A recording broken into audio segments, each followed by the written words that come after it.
Magandang gabi po sa bawat isa.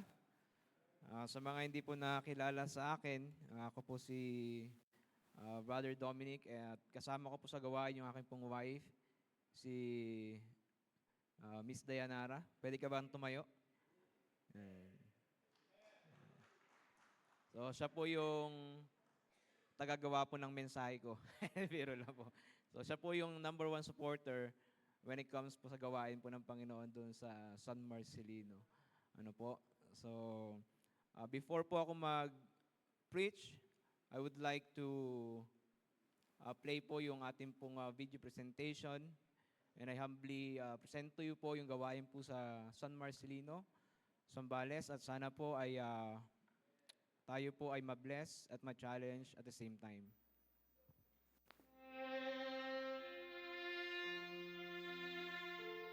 Missionary Dominic and Dayanara Manglikmat have been missionaries for over 4 years. The journey began when missionary Dominic responded to God's call as a missionary to San Marcelino Zambales back in 2020 after graduating from Subic Bay Bible Institute. During the first 3 years, the Lord allowed them to have church services that took place in a house owned by a church member. After 3 years of labor and much fruit in the ministry, the Lord answered their prayers as the construction of their own mission church building started. Their church is located in Barangay San Rafi, San Marcelino, Zambales. Barangay San Rafael is known as predominantly a Catholic community. Moreover, the Ada population as well in San Marcelino is part of the largest Ada population in the province according to ICCA. Through God's mercy and grace, missionary Dominic and Dayanara has been able to reach some of the family trapped in religion, tradition, and superstition.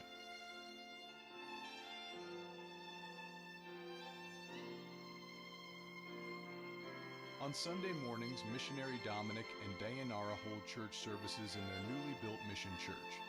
Then on the afternoon, they go around on visitation to hold Bible studies and to invite them as well to come to church.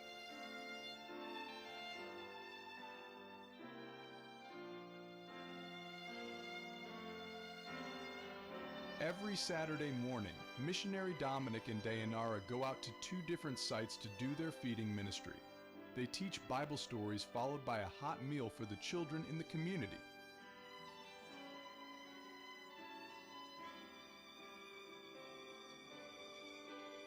Missionary Dominic is deeply involved with the sports ministry called Imago Sports Club. Being appointed as an Imago chaplain, missionary Dominic evangelizes during the halftime of sporting events and also in other sports programs. Through this ministry, missionary Dominic gets to preach to hundreds of souls that comes to the events. Missionary Dominic and Dayanara are also full-time in the Subic Bay Children's Home as house parents of sexually and physically abused girls and boys. With missionary Dominic and Dayanara's dedication to this ministry, the children of Subic Bay Children's Home are being taught God's saving grace each day.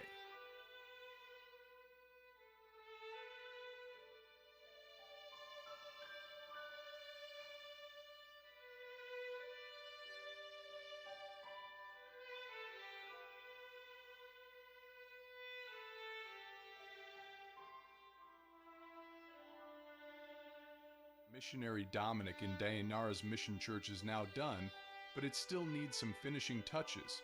To overcome these challenges, they're praying for the church's ceiling and fence around the property. Please pray faithfully towards God's work at San Marcelino, Zambales, as missionary Dominic and Dayanara reaches more for Christ.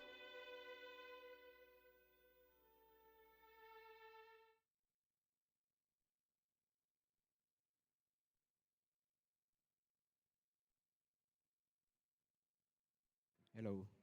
So yan po yung pong gawain po na binigay po sa atin ng Panginoon doon po sa San Marcelino, barangay po ng San Rafael, at probinsya po ng Zambales. And ang tangay ko lamang pong hiling po sa inyo ay kami po ipanalangin niyo po doon po sa gawain sapagkat nararamdaman ko po at nakikita ko na din po yung pong mga posibilidad na pwedeng mangyari po sa gawain. Alam naman po natin, ang gawain po ay pwede kong sabihin masaya. Ang gawain ay pwede kong sabihin mahirap. pero by God's help, ito po ay magpapatuloy. Amen? So tayo po lahat ay tumayo and let's start po yung ating pong preaching of God's Word, and I hope and I pray na ang bawat isa po is ready. Amen? So ang ating pong pag-aralan, the Great Commission, in Acts chapter 1, kanina po binasa po yung Mark chapter 16, but dito po tayo, mag-aaral po sa Acts chapter 1, verse number 1 hanggang verse number 9. Basahin po natin. At hayaan niyo po akong magbasa. So we're praying din po doon po sa San Marcelino, napakinggan po natin kanina, yung pong church ceiling and fence po ng simbahan. Sapagkat yung pong lupa po doon ay maluwag, pero hindi po atin lahat yun. So kailangan po natin bakuran para po magkaroon po ng security po yung pong simbahan po doon. So include us po sa inyo pong panalangin at malaking tulong po yan. Acts chapter 1 verse number 1 hanggang verse number 8, and the Bible says, "The former treatise have I made, O Theophilus, of all that Jesus began both to do and teach, until the day in which he was taken up, after that he through the Holy Ghost had given commandments unto the apostles of whom had chosen." Verse number 3. "To whom also he showed himself alive after his passion by many infallible proofs." So alam niyo po ang Panginoon, yung pong pinatunayan siya na siya ay nabuhay muli, ang tawag po doon, infallible proofs. Walang halong biro, walang halong pandadaya, yung pong patunay ng Panginoong Diyos. Infallible proofs, being seen of them 40 days, and speaking of the things pertaining to the kingdom of God, and being assembled together with them, commanded them that they should not depart from Jerusalem, but wait for the promise of the Father, which saith he, "Ye have heard of me." Verse number 5. "For John truly baptized with water, but he shall be baptized with the Holy Ghost not many days hence. When they therefore were come together, they asked of him, saying, Lord, wilt thou at this time restore again the kingdom to Israel?" Verse 7, "And he said unto them, It is not for you to know the time or the seasons which the Father hath put in his own power." But verse number 8, "But ye shall receive power after that the Holy Ghost is come upon you, and ye shall be witnesses unto me, both in Jerusalem and in all Judea, and in Samaria, and unto the uttermost part of the earth." Last verse po. "And when he had spoken these things, while they beheld, he was taken up, and a cloud received him out of their sight." So ang ating pong title for this tonight's message is the Great Commission. Bakit ba natin kailangan gawin ang Great Commission? Pero bago po tayo magpatuloy, shall we pray? Father, we acknowledge, Panginoon, ang aking pong Panginoon na kahinaan. I acknowledge, Panginoon, na kung wala ka po, Panginoon, sa kalagitnaan, kung hindi ka po kikilos, Lord, wala po kaming ma-accomplish. Lahat po ng mga gagawin namin, Panginoon, ay baliwala kung hindi ka po sasama sa amin ngayong gabi po, Panginoon Diyos. So God, I beg and plead, Panginoon, na ikaw po, Panginoon, ang mangunat mangusap. Lord, hindi po makita ang tagapagsalita, but Lord, makita po ang purong salita niyo lamang po, Panginoon Diyos, sa kalagitnaan. Lord, tanggalin niyo nga po, Panginoon, ang gawain po ng kalaban to disturb and distract, Panginoon, ang mga makikinig. And Lord, I pray na hindi po ako magtiwala sa aking pong pinag-aralan sa outline, but Lord, may your Holy Spirit have a free course, Panginoon, sa bawat isa. Open our hearts and mind, Panginoon, sa tinatawag na mission, tinatawag na gawain niyo po, Panginoon, dito po sa mundo. Lord God, I pray na ikaw po, Panginoon, ang tumawag pa. Ikaw po, Panginoon, ang mag-convict pa, Panginoon, sa puso ng bawat isa, that we may answer the call, Panginoon, that we may too be a worker, Panginoon, sharing your gospel sa ibang tao po, Panginoon Diyos. sharing your gospel sa ibang lugar po, Panginoon. Lord God, help us tonight and be with us, Lord. In Jesus' name we pray. Amen and amen. So dito po, sa Acts chapter, automatic na po, no? Umupo na po pala kayo pagtapos po ng matic na pala yan. Okay? Sabi po dito, ito pong Book of Acts is mainly about introduction of the Holy Spirit and enabling power of the Spirit in the lives of believers. So, ibig sabihin, dito po sa Book of Acts, kung ating pong papansinin at kung ating pong ipag-aaralan, research, the Holy Spirit mentioned dito po sa Book of Acts 52 times, more than the Book of the Gospel.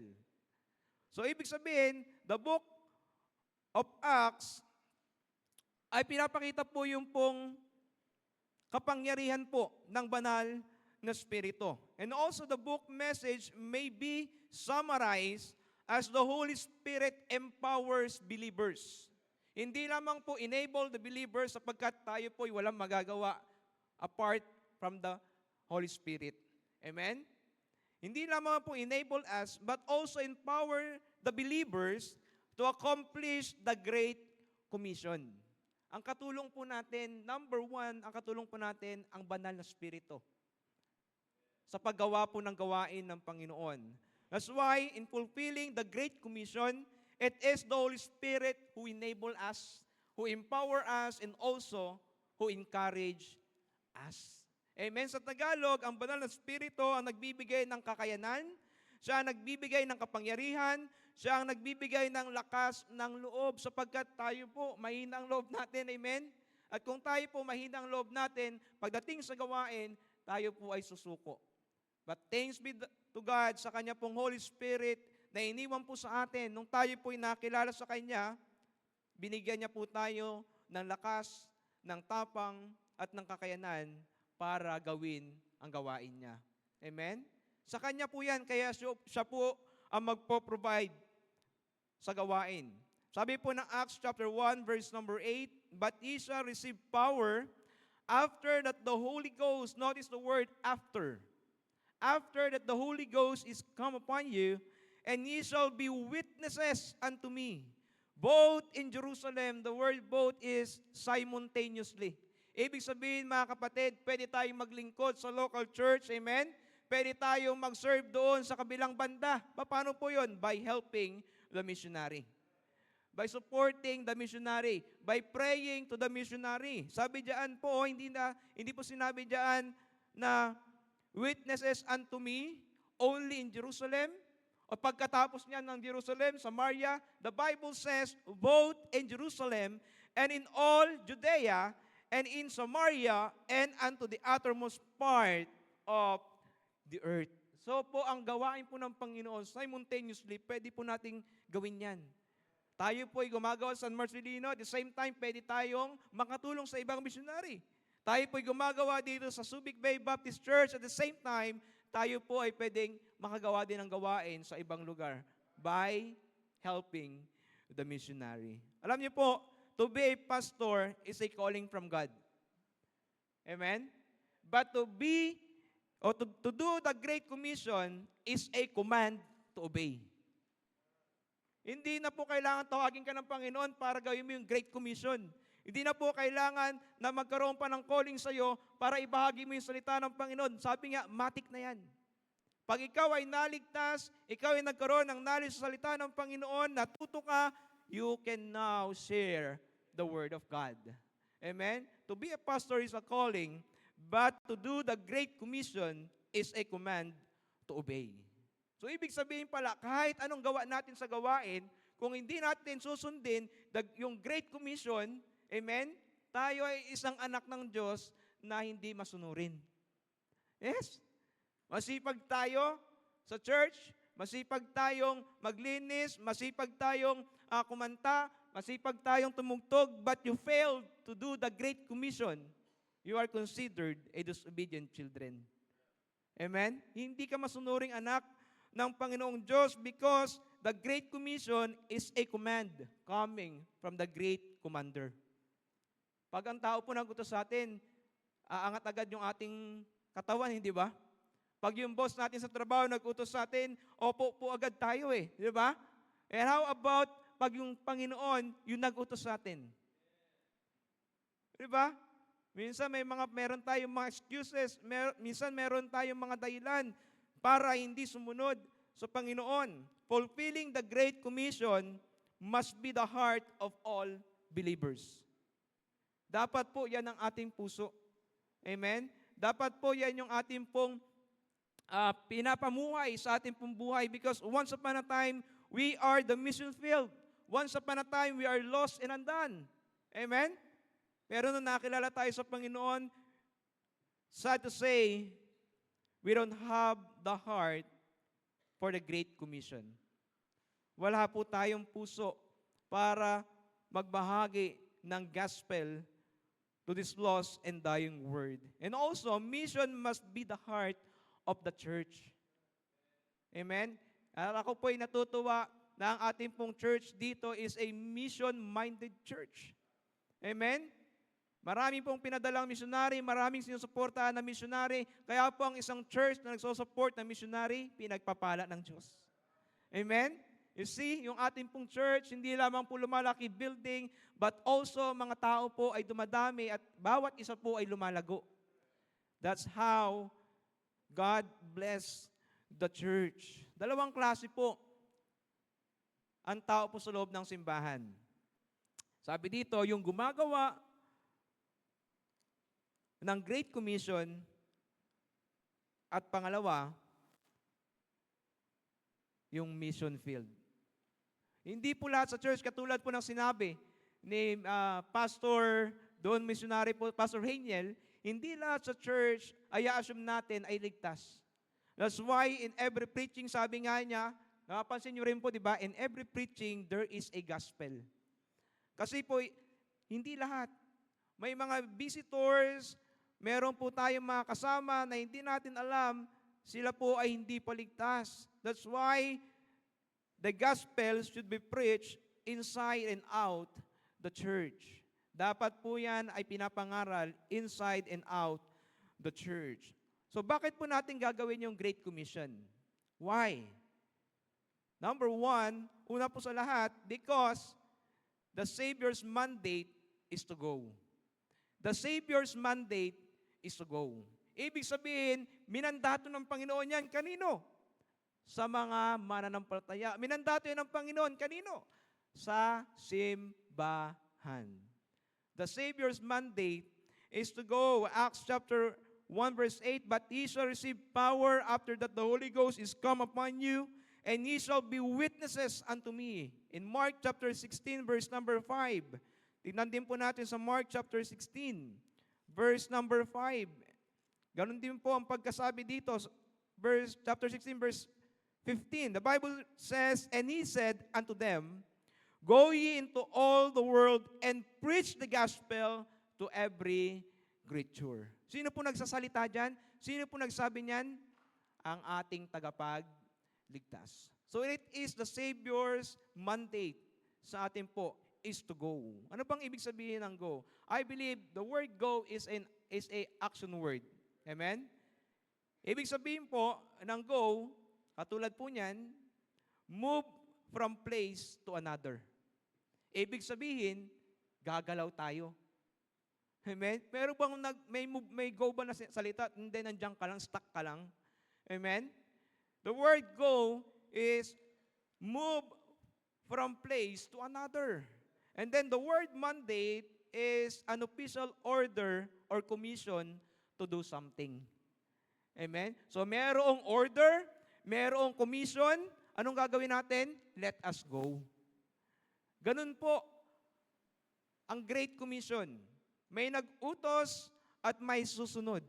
Parang sa bahay, merong magulang, may anak. May nag-uutos, may susunod. Parang sa trabaho, amen? May nag-uutos, may susunod. Ganun po ang buhay. As a Great Commission, ganun din po, dapat ang pattern, merong commander, merong magbibigay ng mandate at tayo lamang po ay tagasunod sa mga mandato na yan. Matthew 28 verse number 19. The Bible says, "Go ye therefore and teach all nations." The word go, di ba? Very maliit. Two-letter word. Pero po, maganda po yan pagka sinusunod natin. Go, teach all nations, baptizing them in the name of the Father and of the Son and of the Holy Ghost. And then, pag tayo po yahayo, siyempre meron tayong daladala. Ano ba? Anong daladala natin? Sabi po dito pa rin sa Mark chapter 16. Balik po tayo sa Mark 16, verse number 15. Sabi dito, "And he said unto them, Go ye into all the world, and what? And preach the gospel." So may mandate, pero merong message. Ano yung message? Is the gospel. The finished work of the Lord Jesus Christ, His death, burial, and resurrection. Yan po yung ating dadalin sa mga tao upang sila po ay maligtas. Upang sila po ay may ahon sa kasalanan. The same gospel na nagligtas po sa atin. 1 Corinthians chapter 15. Bibilisan ko po para po makakain na po kami ng masarap. I believe may naganda daw po eh. Hindi po ako kumain ng tanghalian eh, konti lang. Bibilisan ko po, amen? 1 Corinthians 15. Minsan kasi pagkatapos po ng preaching, sabi niya, tagal mo mag-preach. Gaganunin ako noon, nung asawa ko, ano po. 1 Corinthians 15, verse number 1 hanggang verse number 22. Mahaba po ito. Okay lang po ba? Basahin natin, amen? 1 Corinthians 15, verse number 1 hanggang verse number 22. The Bible says, "Moreover, brethren, I declare unto you the gospel which I preach unto you, which also ye have received, and wherein ye stand." Sabi po ni Apostle Pablo, dineklara ko sa inyo yung gospel. Sabi niya, binigay ko sa inyo yung gospel, the death, burial, and the resurrection of the Lord Jesus Christ. Sabi niya dito, in verse 2, "By which also ye are saved." Dahil dyan, naligtas kayo. "If ye keep in memory what I preach unto you, unless ye have believed in vain." Verse number 3, "For I delivered unto you first of all that which I also received, how that Christ died for our sins according to the Scripture." Dapat po matindi yung gravity niyan sa atin. Amen? Kung paano namatay ang Panginoon, cruel nga daw eh. 'Di ba? Kung paano naghirap ang Panginoon para po tayo ay magkaroon ng buhay at tayo po ay mabuhay sa mundo na ito. Verse number 4, "And that He was buried, and He arose again the third day according to the Scripture. And that He was seen of Cephas, then of the 12.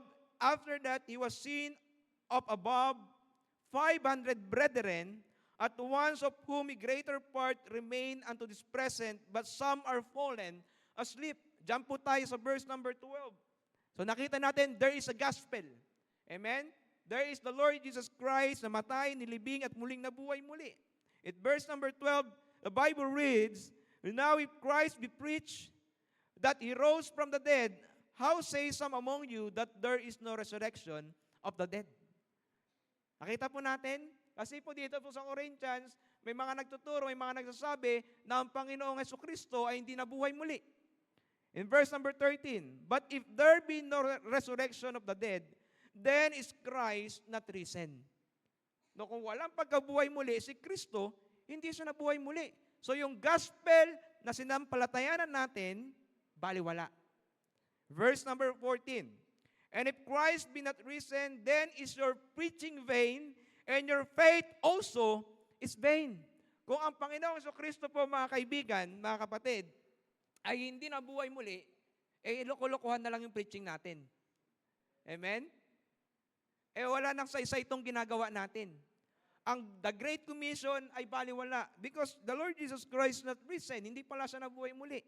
But in verse number 15, Bible says, "Yea, and we are found false witness of God, because we have testified of God that He raised up Christ." Yan yung sinasabi natin sa mga tao, di ba? Brad, mahal ka ng Panginoon Diyos, siya'y namatay, nilibing, at muling nabuhay muli. At pag ikaw ay nanampalataya sa Diyos na yon, ikaw ay magkakaroon ng buhay na panibago. Sabi dito ng salita ng Panginoon, kung ayan yung ating tinetestify sa mga tao, whom He raised not up, if so be that the dead rise not. Sana po hindi po ma-misinterpret ng bawat isa. Amen? But in verse number 16, for if the dead rise not, then is not Christ raised. Verse 17, and if Christ be not raised, your faith is vain. Kung hindi pa na nabuhay si Kristo, ang ating pananampalataya po ay baliwala. Ye are yet in your sins, andyan pa rin tayo sa kasalanan natin. Kasi hindi pala totoo na buhay ang Panginoon eh. But in verse number 18, then they also, which are fallen asleep in Christ, are perished. Yung mga naunang namatay na akala natin mananampalataya, kung hindi nabuhay yung Panginoon, andun sila sa impyerno. But in verse number 19, if in this life only we have hope in Christ, we are of all men most miserable. Miserable ang buhay pala kung walang resurrection ng Panginoon. But in verse number 20, the Bible says, but now is Christ risen from the dead. Amen?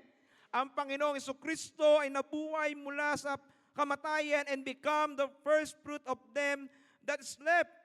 For since by man came death, by man came also the resurrection of the dead. Amen? For as in Adam all die, even so in Christ shall all be made alive. Kay Adam, namatay tayong lahat because of sin. We are separated from the holy living God. Pero salamat sa Panginoon, nung siya po ay namatay, nilibing at muling nabuhay muli, tayo po ay binigyan ng buhay na bagong muli. Amen? That's how important the gospel sa buhay po natin. That's how important na maipaliwanag natin ng malinaw ang gospel. Amen? The death, burial, and the resurrection of the Lord Jesus Christ. Why? Why we need to do the Great Commission? First, the Savior's mandate is to go, and the message is the gospel. Ang ating pong mensahe ay gospel. You know, people are hopeless. People are hellbound and helpless apart from the Lord. Apart from the Lord, miserable po ang buhay natin mga tao. That's why we need to share the gospel of Jesus Christ. Amen? Huwag po tayong mahiya. Huwag po tayong magkaroon ng holdback sa pagbabahagi po ng salita ng Panginoon. Every time kung ikaw babiyahe, you have the trucks. Diba? Every time na ikaw po ay nasa work, you have the trucks and you have a capability to share the word of God because you are not pipi. Tawag sa English nun? Dumb, di ba? Hindi tayo pipi.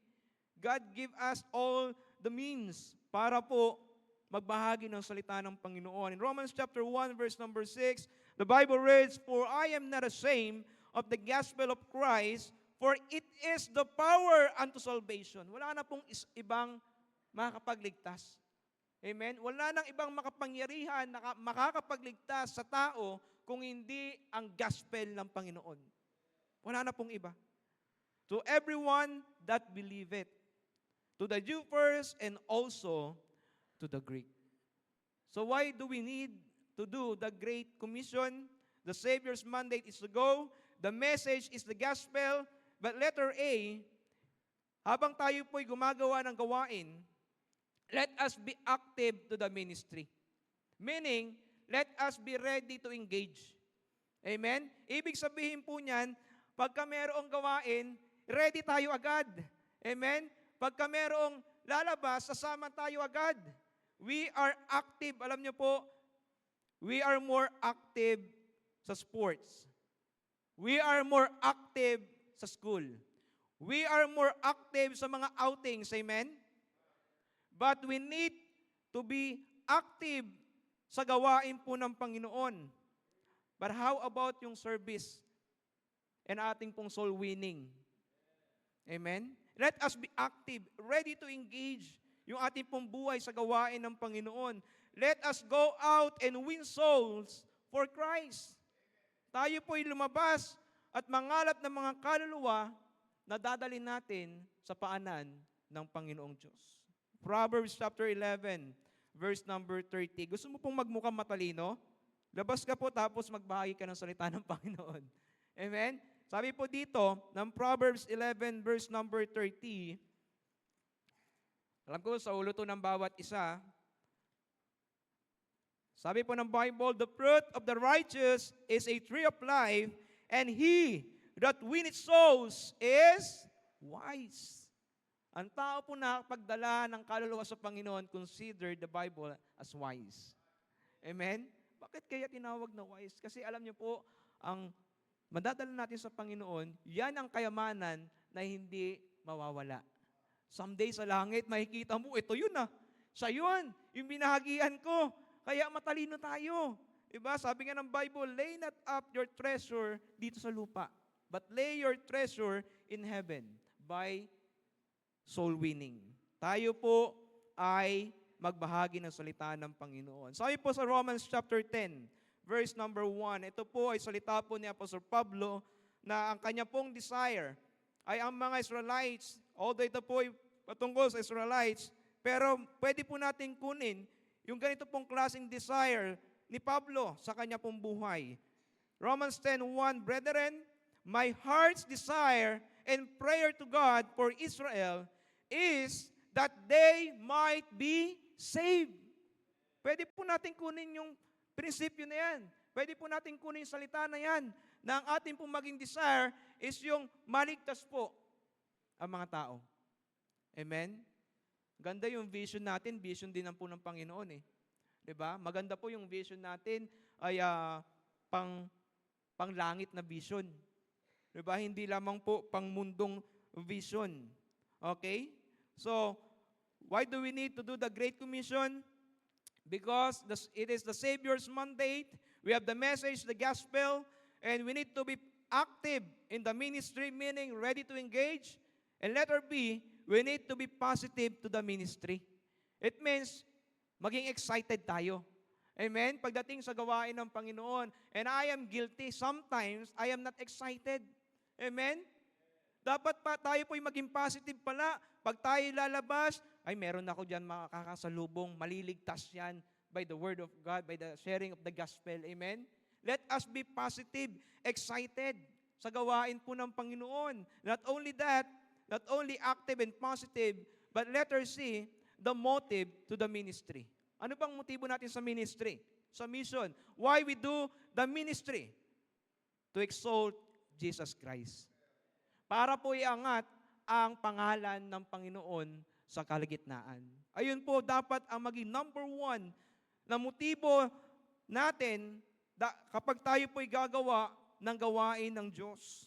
We should be engaged, excited, and exalt the Lord Jesus Christ. So not only the Savior's mandate is to go, but secondly, why do we need to do the Great Commission?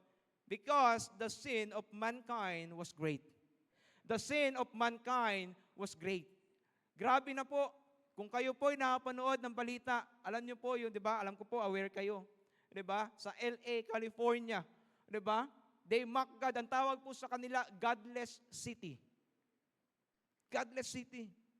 And I wonder, pwede rin po mangyari po sa Pilipinas na meron po sa ating syudad na magkakaroon, masasabing godless city. O family, godless. Di ba? Pwede mangyari yun. Pero dahil po, we have the Great Commission, we are commanded to do the Great Commission, it is because the sin of mankind was great. Harap-harapan na po. Sabi nga po ng Old Testament, I believe in Jeremiah, hindi na po nagbablush yung pisngi ng tao pa nagkasala. Amen? Hindi na nahihiya. In Genesis chapter 6, verse number 5, dito po, panahon pa lamang po ni Noah. At sabi ng Bible, napakagrabe na po ng kasalanan ng tao. Genesis 6, verse number 5, the Bible reads, and God saw that the wickedness of man was great in the earth. Can you imagine that? The first book, Genesis, the account of Noah, the people are wicked. And the Bible says, it was great. Malala. Lalo na po sa panahon po natin ngayon, malala na po ang kasalanan. Arap-arapan. That's why we need to fulfill the Great Commission. In Romans chapter 6, verse number 23, familiar verse sa bawat isa po sa atin, Romans chapter 6, verse number 23, ang sabi po ng Biblia, "For the wages of sin is death, but the gift of God is eternal life through Jesus Christ our Lord." So ang kabayaran pala ng kasalanan ng tao ay kamatayan, and death in the Bible means separated. Pagkahiwalay sa Panginoong Diyos. That's why we need to fulfill the Great Commission. Ibig sabihin po niyan, to extricate the sinner from sin. The word extricate, to rescue. Ahunin. Amen? Paano po yun? By doing the Great Commission sa ating pong buhay. Amen? Mark chapter 16, verse number 16. Mark 16, verse number 16. Sabi po ng Biblia, "He that believeth and is baptized shall be saved." Notice the second phrase. "But he that believeth not shall be damned." The word damned, it means condemned. And in John chapter 3, verse number 17 hanggang verse number 18, sabi ng Bible in John chapter 3, verse number 17 and 18, "For God sent not His Son into the world to condemn the world, but that the world through Him might be saved. He that believeth on Him is not condemned, but he that believeth not is condemned already." Kaya po kailangan nating gawin ang Great Commission. Not only it is the Savior's mandate, it also because the sin of mankind was great. Grabe na po, palala na po ng palala. And thirdly, tonight, amen? Thirdly, tonight, why do we need to do the Great Commission? Because the souls of mankind is so precious. Ang kaluluwa po natin sa harapan ng Diyos ay parang isang ginto. Higit pa sa ginto. Amen? Higit pa sa kayamanan. Higit pa sa tinatago nating mga alahas. Higit pa sa ating mga pera sa bangko. Higit pa sa ating magandang bahay. Precious po ang kaluluwa natin sa harapan ng Panginoon. Let's read the verse in Matthew chapter 16, verse number 26. Matthew 16, verse number 26. Tingnan po natin kung gaano kahalaga, kung gaano ka-precious ang kaluluwa natin sa harapan ng Panginoon. The Bible reads, "For what is a man profited?" Anong mapapakinabangan ng tao? "If he shall gain the whole world." Let's say, nakuha mo lahat. You have the jet, the plane, and the helicopters, and submarine, and all of that. Pero sabi ng Bible, "And lose his own soul." Pero pahamak ang kaluluwa. Grabe po ang pagkumpara. "Or what shall a man give in exchange for his soul? For the Son of Man shall come in the glory of his Father with his angels, and then he shall reward every man according to his work." You see how precious our souls sa harapan ng Panginoon. Sabi po ng Psalms 49 verse 8 hanggang 9. Psalms 49 verse 8 hanggang verse number 9. "For the redemption of the soul is precious, and it ceaseth forever." That's why ang Panginoong Diyos, masabi ko po na precious ang kaluluwa natin, it cost the Lord. Amen? Bumaba siya doon sa lupa, dito sa lupa, para po tubusin ang ating kaluluwa, linisin sa kasalanan. That's how precious our souls to God. Luke 15 verse number 7. Luke 15 verse number 7. And the Bible says, "I say unto you, that likewise joy shall be in heaven over one sinners that repented, more than over 99 and 9 just person, which needed not repentance. Biruin niyo po, isa lang kaluluwang maligtas, sabi ng salita ng Panginoon, nagsasaya ang langit. That's how precious our soul sa harapan ng Panginoon. Amen? Ganun po tayo, kaalaga sa Kanya. Ganun po tayo, pinapahalagahan ng Panginoon because our soul is so precious. Mark chapter 8 verse number 34 hanggang 38. Basahin po natin yung Mark chapter 4 o 8 rather. Verse number 34 hanggang verse number 38. The Bible says, "And when he had called the people unto him with his disciples, also he said unto them, Whosoever will come after me, let him deny himself and take up his cross and follow me. For whosoever will save his life shall lose it, but whosoever shall lose his life for my sake and the gospel's, the same shall save it. For what shall it profit in a man if he shall gain the whole world and lose his own soul? Or what shall a man give in exchange for his soul? Whosoever therefore shall be ashamed of me and of my words in this adulterous and sinful generation, of him also shall the Son of Man be ashamed, when he cometh into glory of his Father with the holy angels." We can see that our soul is so precious in the sight of God.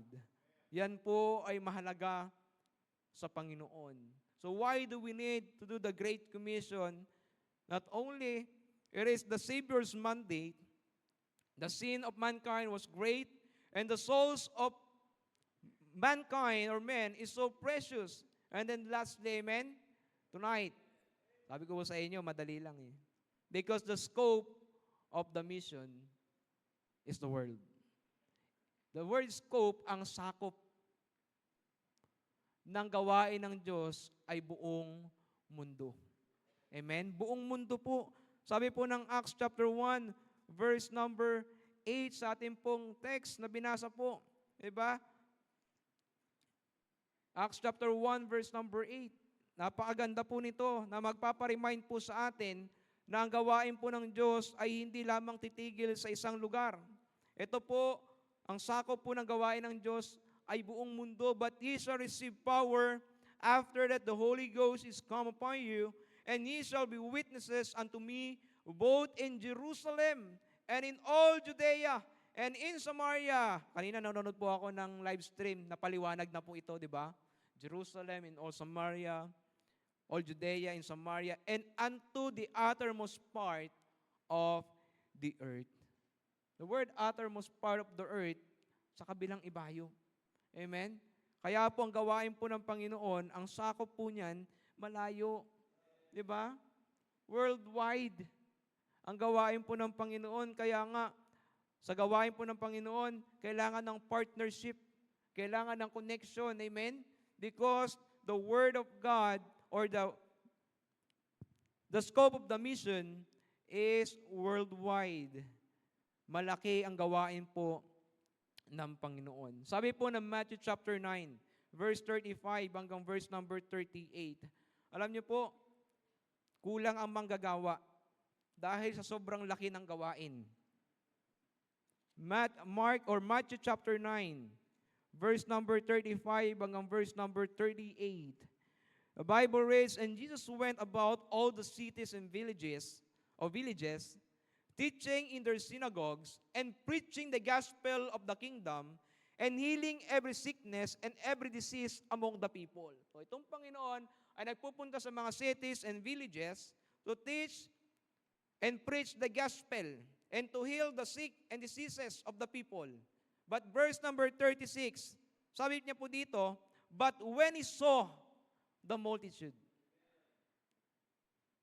Kung ano daw po nakikita ng ating mata, sabi nga, will affect our heart. "But when he saw the multitudes, he was moved with compassion on them, because they fainted and were scattered abroad as sheep having no shepherd." Nung nakita niya po yung karamihan, nagkaroon siya ng compassion.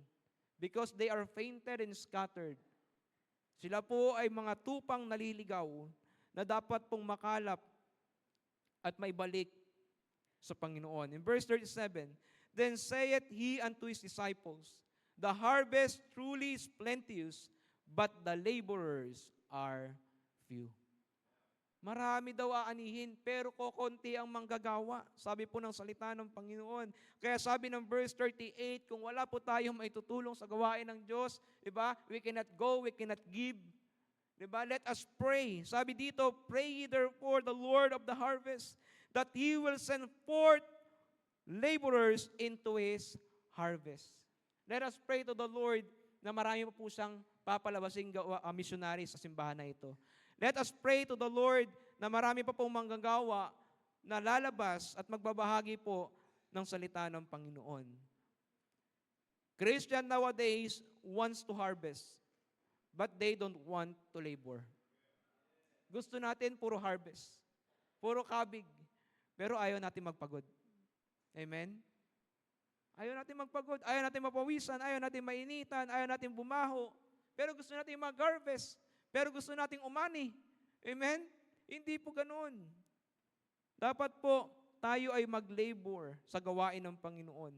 The harvest truly is plenteous, but the laborers are few.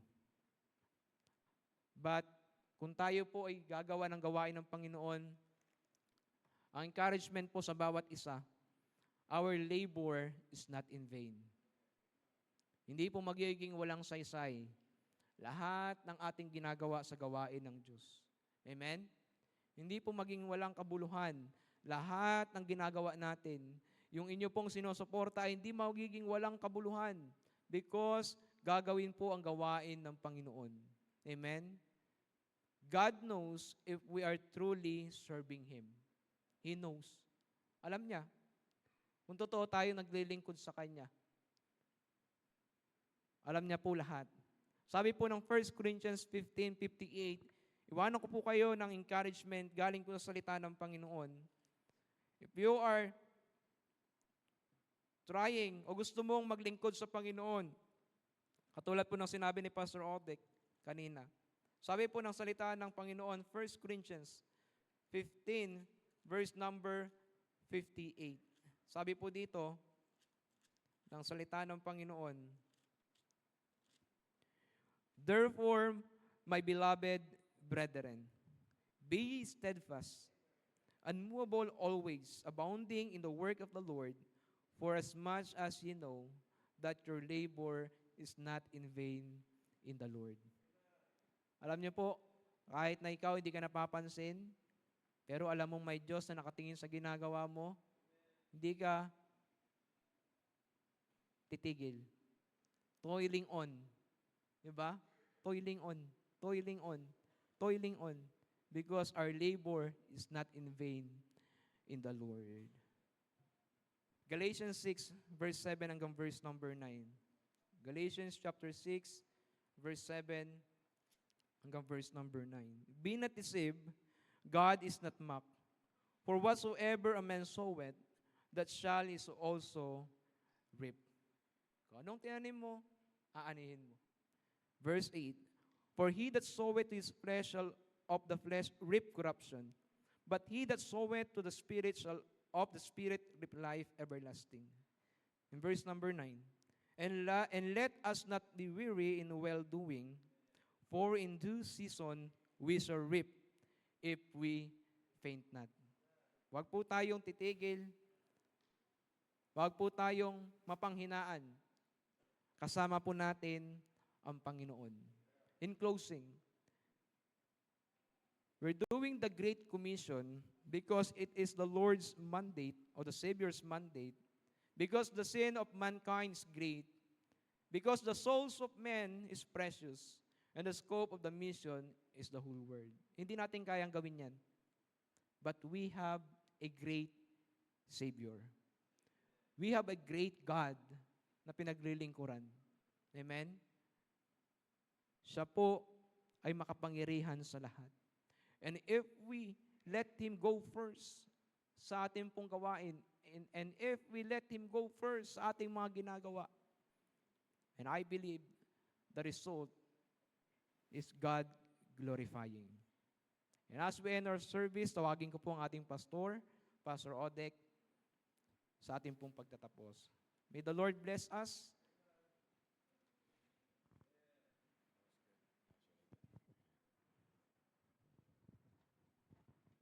So stand, tayo po tayo mga kapatid. Please pray po sa Manglikmot to San Marcelino. Again, ang sabi ko nga, mag-full-time sila this year, Lord willing. And, nag-uusap kami ni Brother Noah last night at si Pastor Nable, yung pastor niya po, pastor of Bethany Baptist Church, at na-mention sa akin ni Pastor Nable na he was preaching that one Sunday morning, and all of a sudden, sabi niya ganun, si Congressman Abante, ilan si Congressman Abante na, nag-show up na lang bigla. Doon sabi niya, parang kilala ko to. Sabi niya ganun. Maya-maya, no, tapos na mag-preach, si Pastor Abante nga. So tinawag niya, sabi niya ganun, ba't nagsimba ka dito hindi ka nag-preach sa simbahan ninyo? Magbibigay lang ng invitation tungkol sa isang event. At sabing ganun, nakwento tuloy sa akin ni